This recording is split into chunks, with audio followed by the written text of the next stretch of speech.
Hoje nós vamos falar sobre os últimos dias de Jesus sobre a face da terra. E os últimos dias foi a semana da Páscoa que Jesus viveu, né? E quando ele começou a anunciar aos seus discípulos que a hora dele estava chegando, né, lá em João 12, 23, diz que ia chegar a hora de ser glorificado o Filho do Homem. Jesus Cristo ele passou a tomar atitudes decisivas para a conclusão de seu propósito sobre a face da terra. Primeiramente, nós vamos ler o texto, um texto que você já conhece, Mateus 16, 24. Então disse Jesus aos seus discípulos: se alguém quer vir após mim, a si mesmo se negue, tome a sua cruz e siga-me.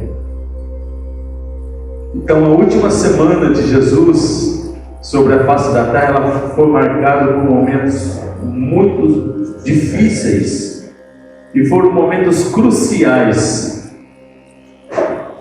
para os discípulos e para nos ensinar no dia de hoje.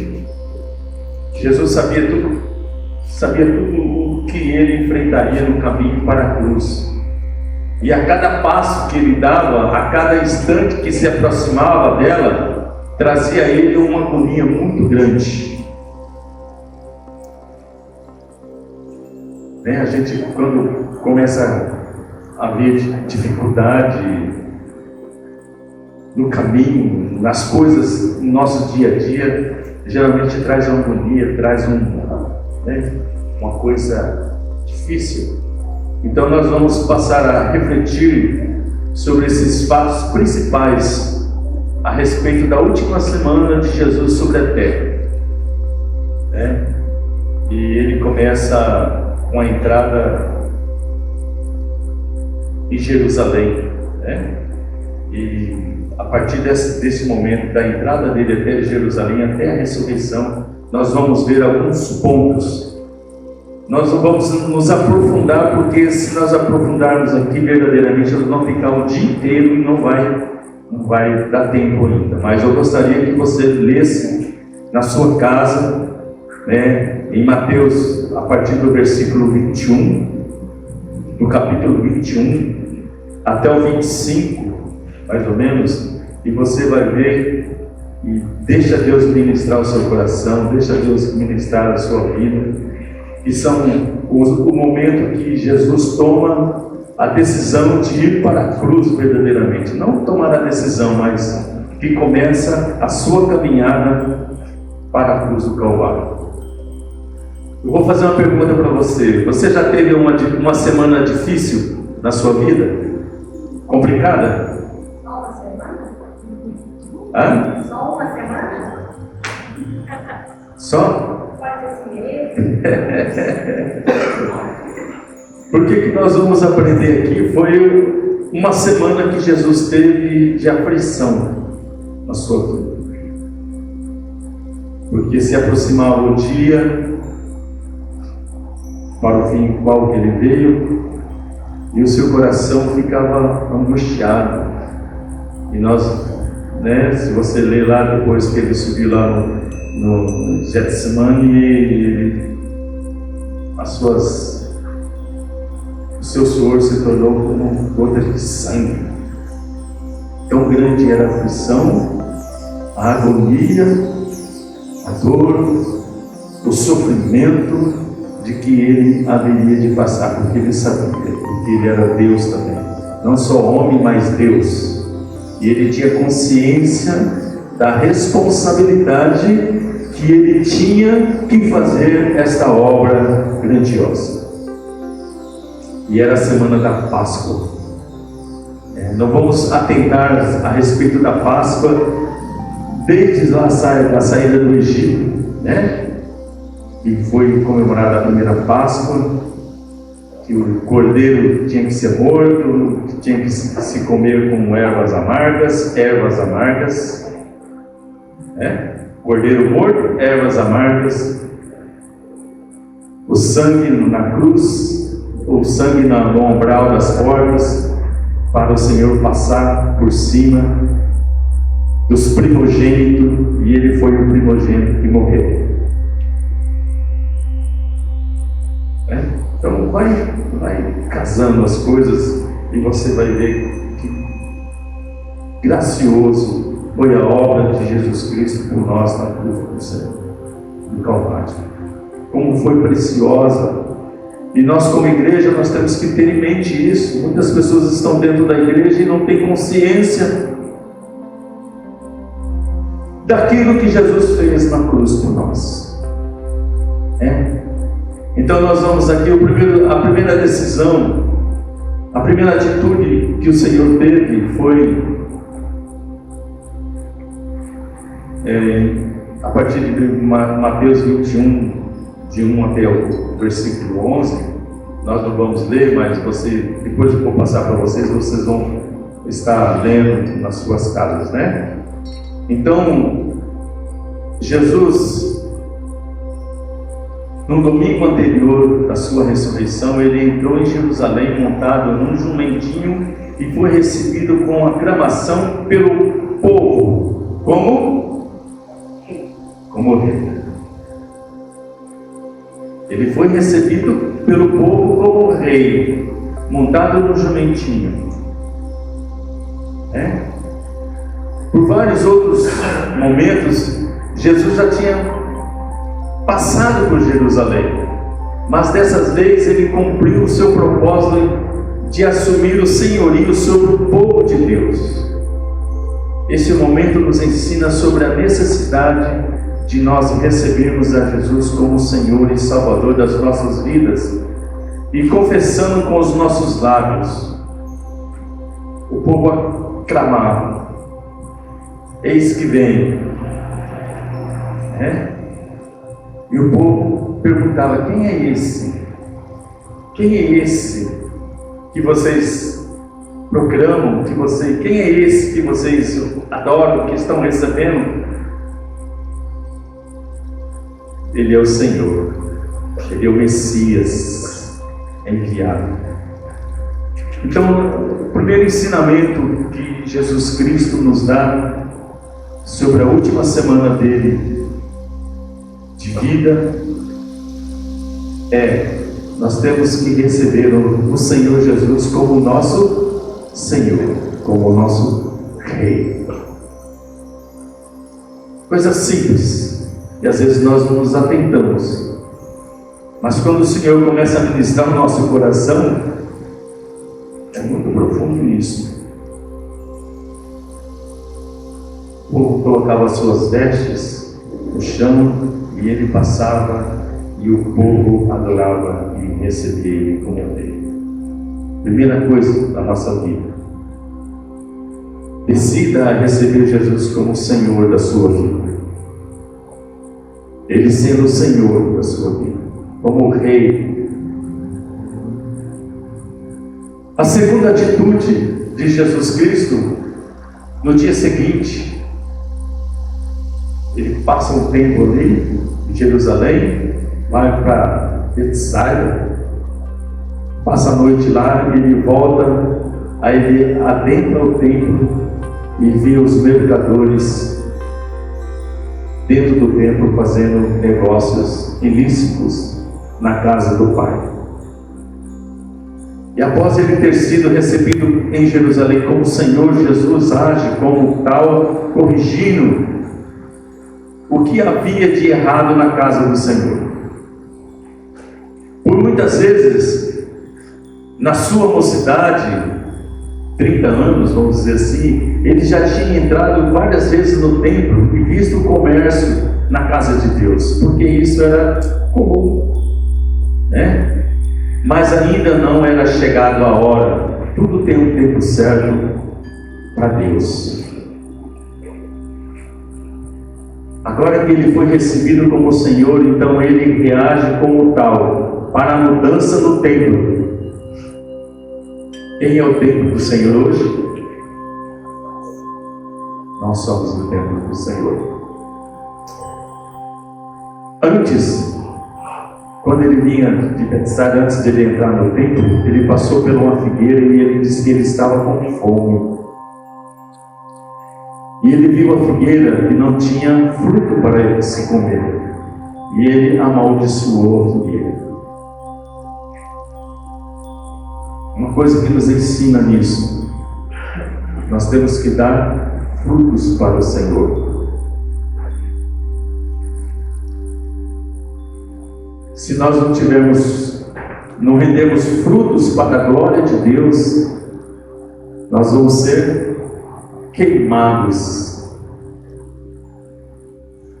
Vai ser arrancado, podado, para ser queimado, diz a palavra do Senhor. Primeiramente, receber o Senhor como Jesus Cristo como Senhor da nossa vida. Segundo ensino que Ele nos dá, nós temos que dar frutos para a glória de Deus. E a terceira atitude que Jesus teve naquele templo, Jesus expulsa os cambistas que trocavam moeda, os vendedores de animais para o sacrifício. Mostra que nós precisamos tomar a decisão de romper com as coisas erradas da nossa vida, que talvez tenhamos ou estamos vivendo por muito tempo. Depois que Jesus foi recebido como Senhor, não podemos mais aceitar as coisas erradas que nos impedem de viver na presença do Senhor. Captou? Primeiro, receber o Senhor, Jesus como Senhor, dar fruto para a glória de Deus e eliminar as coisas que estão erradas no tempo do Senhor na nossa vida. Tirar as coisas erradas. O que Jesus fez naquele tempo eram pessoas que estavam mercadores monetariamente. Mercadores, para ele tudo é o dinheiro, tudo é coisas materiais. Você já viu as pessoas que vão na igreja? Senhor, me dá, eu vou para ser abençoado, eu vou para tomar posse, eu vou para isso, eu vou para aquilo, sempre querendo ganhar algo e nunca para adorar o Senhor, para dar ao Senhor. Não estou falando dar ao Senhor monetariamente, mas dar a sua vida, dar glórias ao Senhor. Nós estamos reunidos aqui, não é para a glória do homem, é para a glória do Senhor. Antigamente, eu ouvi minha mãe falando muitas vezes, quando você só vem a nós, eu posso reinar. É bem isso. Então, muitas igrejas hoje estão firmadas, muitas pessoas estão firmadas no propósito de ir na igreja de ser abençoado por alguma coisa. A igreja vira um comércio. Moeda de troca, né? Eu vou lá, né, e eu jejuo para receber. E isso o Senhor nos ensina, que deixa bem claro que o templo do Senhor, a nossa vida, não é para negociação com o Senhor. Não é templo para que haja mercadores, só se beneficiar monetariamente ou alguma coisa nesse sentido, né? Então nós devemos tomar a decisão de romper com as coisas erradas nas nossas vidas. Analisar. Quem quiser vir após mim, no seu dia a dia, negue a si mesmo. Negar a si. Negar a sua vontade, a sua carne. E viver em espírito para adorar o Senhor.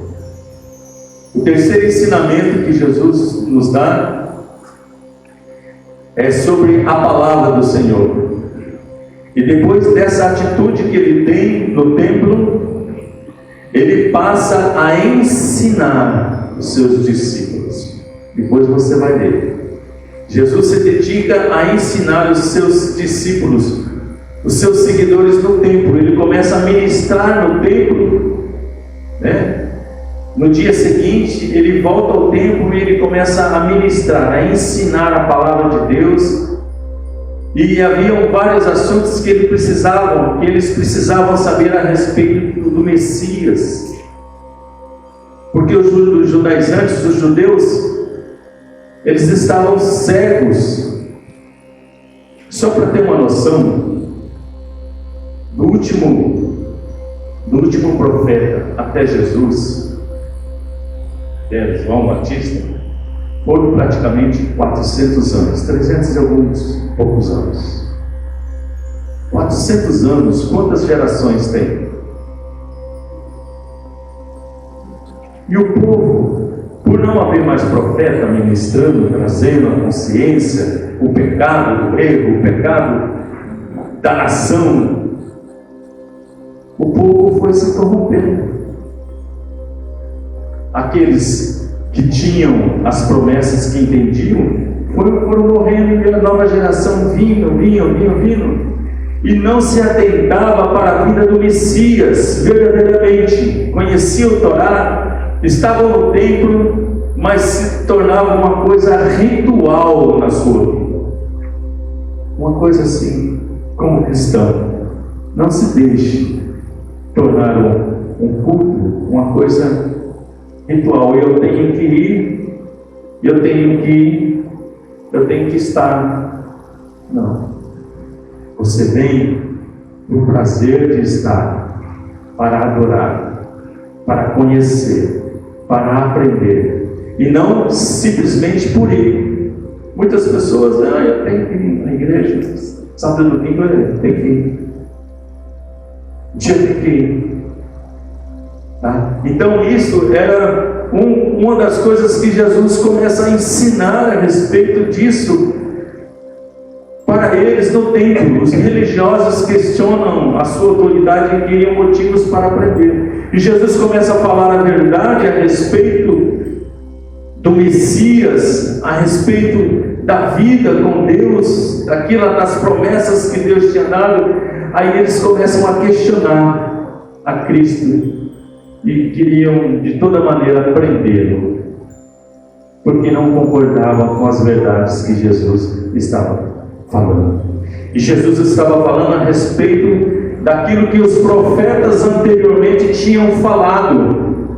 Jesus não estava falando nada de novo. Jesus estava lembrando aquilo que do passado, que os profetas, que Deus usou os profetas para falar, para proclamar e para indicar a vida do Messias, a vinda do Messias. E era ele o Messias, né? E nesse momento especial, Jesus revela o seu propósito com clareza, explicando detalhes para os seus discípulos. Foi nesse momento que falou sobre a morte com mais precisão, né? Vocês lembram? Daí Pedro fala assim: não, se tiver que morrer com você, eu vou morrer. Aparta de mim. Você não sabe o que você está falando. Se não beber esse cálice, ninguém pode beber comigo. Né? E foi nesse momento que Jesus falou sobre a sua morte. Né? Falou a respeito da sua morte, da sua segunda vinda, do julgamento final. Ele falou a respeito do sermão profético. E vocês vão ver algumas parábolas ali que Jesus fala. Está falando tudo dele. Está falando tudo dele. Eu não tinha atentado, mas quando eu fui estudar ali, ler aquela parábola que ele fala do agricultor que tinha plantado uma vinha e ele foi para lá longe e deixou para os trabalhadores ali, e os trabalhadores foram crescendo, enriquecendo. Ele mandou seus empregados para ver como estavam as vinhas, e os empregados, os que estavam tomando conta da vinha, mataram os seus empregados, e daí ele manda, os empregados aqui significam os profetas, tá? Eu não tinha me atentado para isso. O Senhor da linha, Jesus, Deus, Pai, o agricultor, formou a vinha, deu para alguém administrar. Estava administrando errado. Mandou os profetas, mataram os profetas. Ele falou: então vou enviar meu filho, quem sabe, né? Meu filho. Mandou o filho, o que fizeram com o filho? Jesus Cristo. Vai captando as coisas. Então Jesus começa a falar as parábolas. Todas as parábolas ali, ele indica como ele, a performance que é ele. E vocês vão ver com mais detalhes depois. Então, depois de nós recebermos Cristo como Senhor, de limparmos as nossas vidas das coisas erradas, darmos frutos para a glória do Senhor, procurar aprender mais da palavra de Deus, que é o alimento que precisamos para viver espiritualmente. Sem o conhecimento das Escrituras, nós não conseguimos saber o que precisamos saber da pessoa de Jesus Cristo. Em João 5,39 diz: examinais as Escrituras, porque julgai ter nelas vida eterna, e são elas mesmas que testificam de mim. Então, devemos tomar essa decisão de estudar a palavra, meditar na palavra, ler a palavra todo dia, de estar em comunhão com a palavra. A quarta decisão, ou na quarta-feira, confiar em Deus. Judas faz o pacto de traição contra Jesus, com os judeus. Naquela quarta-feira, Jesus continua se dedicando ao ensino para os seus seguidores e seus discípulos, e de repente uma mulher vem e unge os pés, preparando para a sua morte. Vocês lembram dessa passagem? Também acontece um fato especial, que foi a combinação entre Judas e os religiosos judeus para trair Jesus em uma emboscada. Jesus, ele tinha onisciência divina e sabia que tudo isso estava acontecendo e conhecia o propósito divino acima de todas as coisas. Jesus sabia de todas as coisas. Sabia da artimanha de Pedro, combinando com os fariseus, com os judeus. Ele sabia de tudo. Mas ele sabia que tudo isso era um propósito do Senhor, do Pai. E por isso ele não temeu isso. Jesus se concentrou em cuidar daqueles que estavam com ele. Jesus não se preocupou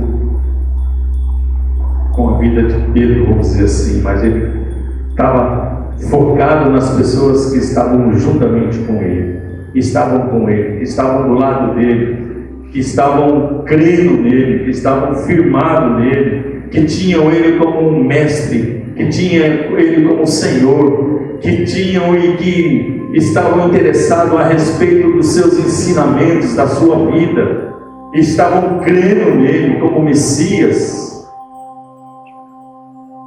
Durante toda a caminhada em direção à cruz, podemos ser traídos e perseguidos. As decepções se tornam constantes e cada vez mais dolorosas. A dor da traição é tão dolorosa quanto a da crucificação. Mas precisamos confiar em Deus e não ter medo do que o homem pode fazer na nossa vida. Se estamos determinados a prosseguir, a caminhar, a negarmos a nós, tomar a nossa cruz e seguir ao Senhor, nós vamos ter dificuldades, nós vamos ter inimigos, às vezes ao nosso redor. as pessoas perto da gente. Mas o ensinamento que o Senhor Jesus Cristo nos dá aqui é que nós não devemos temer, devemos confiar no Senhor. Embora seja difícil, embora seja complicado, podemos sofrer situações como Jesus sofreu, mas ele tinha consciência. Mas nós devemos lembrar que a nossa vida está nas mãos do Senhor. É Judas, tá? Não é Pedro, é Judas que traiu, que tinha combinado com a traição de Jesus. Obrigado, Maria. Não, com certeza. Por favor, me corrija se pisar na bola aqui. Tem toda a liberdade, tá? Então, só corrigindo, o traidor era Judas e não Pedro. Então nós devemos lembrar que a nossa vida está nas mãos do Senhor, e isso acontece quando nós rompemos com as coisas erradas e com o mundo, né? E não podemos parar de aprender a palavra do Senhor, né? Não devemos olhar para os lados, mas olhar firmemente para o Senhor. Não olhar para as circunstâncias e nem para as pessoas, mas olhar para Jesus. Concentrar-se nele, né? Confiar no Senhor e não temer, né? Não devemos temer, jamais devemos temer, porque estamos firmados no Senhor, né? Embora possa haver tribulações, lutas, mas o Senhor é fiel, Ele é. Jesus fala que no mundo nós teríamos aflições, né? Mas nós devemos ter bom ânimo. E o bom ânimo é olhar para Ele, né? E a quinta situação, na quinta-feira, estou falando em dias aqui, segunda, terça, quarta, quinta, só para ter noção, nos tempos de Jesus Cristo, o tempo era diferente do nosso, tá? O dia se findava quando, no raiar, no final da tarde, quando subia o sol, se findava o dia. Então, a partir daquele momento que o sol se findou, começava um novo dia. O nosso aqui é de 24 horas. Começa meia-noite. Então, naquele tempo lá, era diferente. Um novo dia se começava quando começava a escurecer. Se findava o sol, começava um novo dia. Tá? Tanto que Jesus ele foi crucificado às 9 horas. Começou o momento de trazer a cruz, e ele morreu, era 3 horas da tarde, e ele foi enterrado no mesmo dia, antes do sol se pôr. O sol se pôs, já começa um novo dia. Então no nosso tempo aqui, a semana não vai bater os dias, né? Vai bater como que ele morreu na sexta e 3 dias depois no domingo, não, porque dessa maneira, tá? Só para entender. Então no quinto dia, Jesus quer viver em comunhão. Ele nos ensina a viver em comunhão. Na quinta-feira, Jesus mandou seus discípulos prepararem a ceia para celebrarem a festa dos pães asmos. Foi nesse dia que Jesus se reuniu em particular com seus discípulos, lavou seus pés, instituiu a Santa Ceia como celebração de comunhão da igreja. Embora soubesse que seria abandonado por todos, não abriu mão de declarar o seu amor em comunhão por seus discípulos. Jesus também tirou um tempo maior de oração para a sua comunhão mais íntima com o Pai. Uma decisão que nós precisamos tomar é a de viver em comunhão com Deus e com o nosso próximo. A Santa Ceia é um momento de comunhão e ela é fundamental. Nós aprendemos, nós estamos estudando 1 Coríntios e Paulo fala a respeito da ceia no capítulo 11, nos ensinou. E que a Páscoa já não tem finalidade para nós, a Páscoa mais. A Páscoa, o que era significar a Páscoa? Um livramento da morte. Jesus cumpriu esse livramento da morte na cruz. Então a Páscoa já não tem fundamento, se a gente analisar como cristão. A Páscoa hoje, ela é um comércio. Ela não tem fundamento mais para a vida do cristão. A vida do cristão é a ceia que celebra o pão que foi morto lá na cruz e o sangue que foi derramado para nos remir de todo o pecado. Então a ceia, ela é fundamental para a igreja. São momentos fundamentais para celebrarmos. Estarmos em comunhão para celebrarmos a obra de Cristo na cruz do Calvário. Tá? Então, quando nós passamos a ter essa visão da Santa Ceia, ela é fundamental. Como igreja, como corpo de Cristo. E fala que nós não podemos participar dela indignamente. Isso? Nós não podemos participar dela indignamente. Porque quem está indignamente não faz parte do corpo de Cristo. Aqueles que estão indignamente não fazem parte. Tá? Então, tem tudo essas coisas, pequenos detalhes, como igreja nós precisamos viver, tá? Então, uma outra decisão que Jesus nos deixa, tomar a decisão de viver em comunhão com Deus e com o próximo, que é a ceia, de o corpo participar, né, da obra de Jesus Cristo, participar, de se lembrar, fazer isso em memória de mim, né? E já ouvi que é uma coisa enganosa, e nós comemos o corpo e bebemos o sangue. Não, é em memória. Nós não comemos o corpo e não bebemos o sangue, jamais. Nós devemos fazer isso em memória do corpo, que é a vida do cordeiro que foi emolado lá, né? Que na Páscoa tinha que comer o cordeiro, né? Matar o cordeiro, o sangue aspergido no umbral, comer com pão asmo sem fermento. Sem fermento, o que é para nós como cristãos?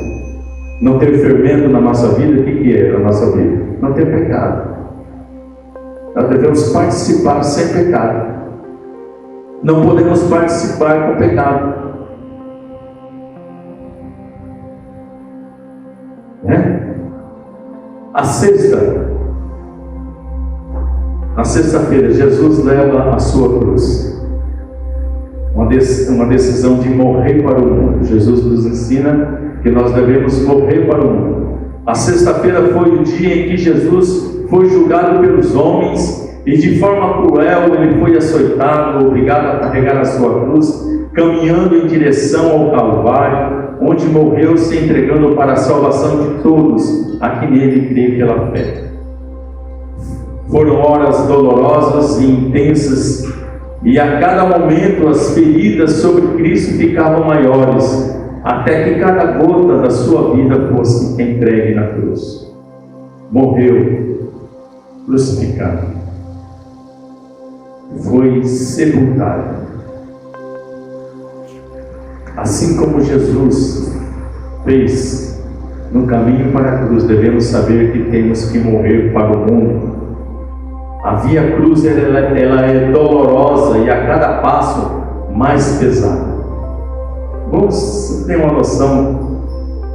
Jesus carregando aquela cruz. Carregar a cruz é fácil? É pesado. Tem hora que nós não vamos aguentar, porque teve hora que Jesus não aguentou, chamou lá um outro para colocar um outro para carregar. É pesada, dolorosa. A cruz, tomar a cruz para si, não é fácil. É vida de cristão. A vida de cristão não é fácil, amados. Olhe para os discípulos, para os apóstolos do Senhor Jesus. Vejam a vida deles, vejam a vida de Jesus. Foi mil maravilhas, cheio de coisas boas, monetariamente, coisas estilosas, tribulação, perseguição, tribulação, momentos difíceis, momentos de angústia, momentos de confiar, de momento de esperar, ter o momento certo para agir. Essa é a vida que Jesus Cristo nos ensina nesses dias. Esperar o tempo certo do Senhor, não querer resolver as coisas segundo a tua vontade, segundo a nossa vontade, segundo o nosso querer, segundo o nosso coração. É isso que Jesus nos ensina nessa última semana que Ele vive. Mais especificamente, porque a vida dele não foi fácil. Diz que não tinha nem onde reclinar a cabeça. Entretanto, nós não podemos voltar atrás. Hebreus 12:1 não precisa abrir. Portanto, nós também, pois que estamos rodeados de tão grande nuvem de testemunhas, deixemos todo o embaraço e o pecado que tão de perto nos rodeia e corramos com paciência a carreira que nos está proposta. A carreira é difícil. Alguém já foi atleta aqui? Correu? A competição de correr é fácil? Às vezes chega na metade do caminho e você quer desanimar, olha para as coisas assim, vê os caras encostando, mas você tem que persistir, você tem que ir até o final, não importa se você ganha. Para o reino de Deus você não precisa chegar primeiro, tá? No reino de Deus você não precisa ser o primeiro a chegar, o importante é você chegar. Correr a carreira até o final. O primeiro já chegou lá. Está lá sentado em glória com o Pai. Intercede por nós. Nos ajuda. Nos fortalece. Está conosco todos os dias. O importante é chegar a essa carreira. Correr essa carreira. Difícil? É. Cansativo às vezes? É. Dá vontade de abandonar? Dá. Dá vontade de cortar o caminho, mas Jesus fala que nós não devemos só o caminho, porta estreita, como foi falado ontem. Se você está numa maratona lá que ninguém vê, você dá uma cortadinha pelo mato, correndo aqui para sair lá na frente dos seus companheiros. Assim, a nossa vida, a nossa tendência é isso. Mas Cristo não nos ensina isso. Tomar a decisão. Leve a cruz como cristão e creia que a sua carne precisa morrer para o pecado. Tomar a decisão de levar a sua cruz. No sábado, Jesus espera a sua hora. Esperar só em Deus. No dia de sábado era descanso santo. E no momento mais importante da festa pascual, quando a família se recolhia para junto comemorar o êxodo, enquanto todos estavam em suas casas, o corpo de Jesus estava dentro de um túmulo. Enquanto todo mundo comemorava, Jesus estava morto, sozinho. Enquanto todos comemoravam, o morto esperava o tempo de Deus. Isso é a vida do cristão. Aqueles que estão mortos para si esperam o tempo certo. Enquanto o mundo comemora, o mundo festeja, vamos estar mortos para tudo isso, esperar em Deus o tempo dele. Ele já havia cumprido a sua missão, mas precisava esperar a ressurreição ao terceiro dia. Esperar não é fácil, mas é uma prova de confiança e de sabedoria. Existe um momento em que não podemos fazer nada além de esperar e ver Deus agir em nossas vidas. Quando esperamos no homem, logo vem o desespero, porque sabemos que o mundo nos decepciona. Então devemos esperar e confiando em Deus. Salmo 41, 40, versículo 1. Então essa foi a sétima decisão de Jesus: esperar somente em Deus, esperar o tempo certo que o Pai ia o ressuscitar. Se ele tivesse permanecido morto ali, a obra dele não tinha fundamento nenhum. Não tinha fundamento nenhum, porque simplesmente morreu na cruz, foi enterrado, pronto. Mas o segredo é a ressurreição. No domingo, os primeiros raios da luz da manhã surgem, e uma luz mais forte do que o sol. O túmulo se abre e Jesus ressurreto sai vivo e cheio de glória. Amém. Agora Jesus estava vivo e pronto para executar o seu propósito salvador, que era nos dar nova vida juntamente com Ele, a sua ressurreição, de nos fazer co-participantes da vida em Cristo, nos trazer novamente para o seio do Pai, trazer juntamente para os braços do Pai, como o filho pródigo, né? Ser participante da vida em Cristo, ser co-herdeiros em Cristo,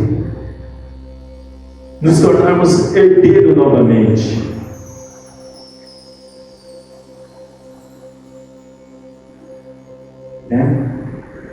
O herdeiro só toma posse quando o dono ou o pai, o cabeça morre, né?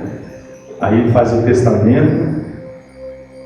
Jesus Cristo era o herdeiro do Pai. E morreu, nos ressuscitou, nós tomamos posse juntamente com Ele. Nos tornamos um filho, co-herdeiros. Temos os mesmos direitos que Ele, segundo a palavra. Agora Jesus está vivo, né? Depois de morrer para o mundo e esperar em Deus, chegou a hora de viver a vida abundante que Jesus nos prometeu. Nós devemos tomar a decisão de viver para Deus.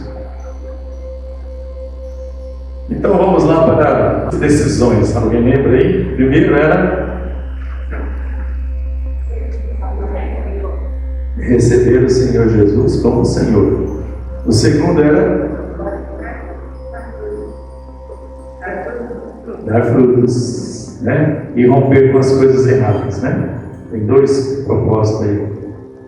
Terceiro, aprender a sua palavra. E quarto, confiar em Deus. Em quinto,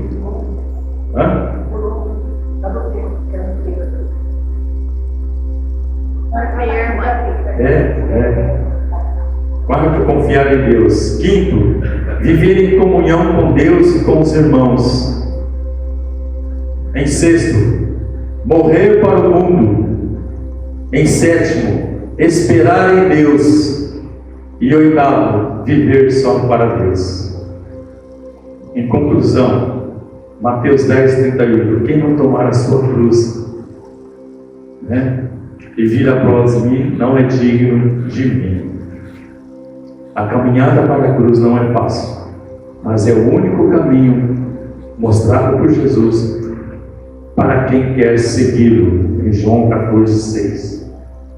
Na caminhada, a cada dia devemos decidir, vou falar de novo, a receber a Cristo como Senhor, a romper com as coisas erradas, a dar fruto, a aprender mais da palavra, aprender a confiar em Deus, a viver em comunhão com Ele, a morrer para o mundo, esperar no Senhor e viver somente para Ele. E eu termino com essa palavra: tome a sua cruz. Amém? Que Deus abençoe, que Deus nos faça crescer na graça e no conhecimento do seu plano. E fica um desafio para vocês lerem Mateus a partir do versículo do capítulo 21 até o 26, 25, 26 ali, e ver os ensinamentos que Jesus fala.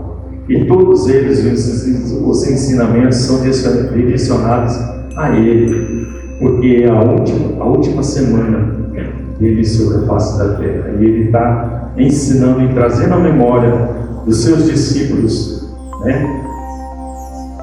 de que Ele verdadeiramente iria fazer a obra grandiosa da parte do Pai. Amém?